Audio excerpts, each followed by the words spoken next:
Team India batter Sarfaraz Khan తమ్ముడు Musheer Khan road ప్రమాదంలో గాయపడ్డాడు.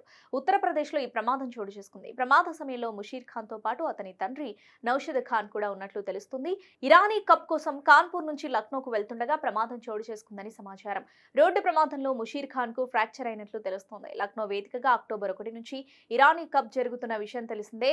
Ranji trophy విజేత ముంబైతో రెస్ట్ ఆఫ్ ఇండియా తలపడనుంది. ముంబై జట్టులో కీలక ప్లేయర్లైన 19 ఏళ్ల ముషీర్ ఖాన్ ఇరానీ కప్ కోసం సిద్ధమయ్యాడు. అయితే లక్నోకు వెళ్తుండగా ఈ ప్రమాదం జరిగింది. దీంతో ముషీర్ ఖాన్ ఇరానీ కప్ తో పాటు అక్టోబర్ 11 నుంచి జరిగే రంజీ ట్రోఫీ ప్రారంభ రౌండ్లకు కూడా దూరం కానున్నాడు.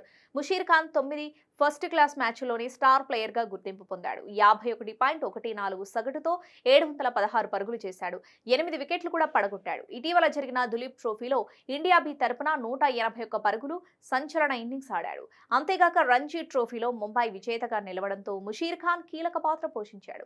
నాకౌట్ మ్యాచ్లో సత్తా చాటాడు. బరోడాతో జరిగిన క్వార్టర్ ఫైనల్లో అజేయంగా 203 పరుగులు సాధించాడు. విదర్భతో జరిగిన ఫైనల్లోనూ సెంచరీతో చెలరేగాడు. టీమిండియాలోకి అతి త్వరలోనే ఎంట్రీ ఇచ్చేలా పరుగుల వరద పారిస్తున్నాడు. ఇండియా ఏ జట్టు ఆస్ట్రేలియా పర్యటనలో ముషీర్ ఖాన్ ఎంపిక దాదాపు ఖరారు కూడా అయింది.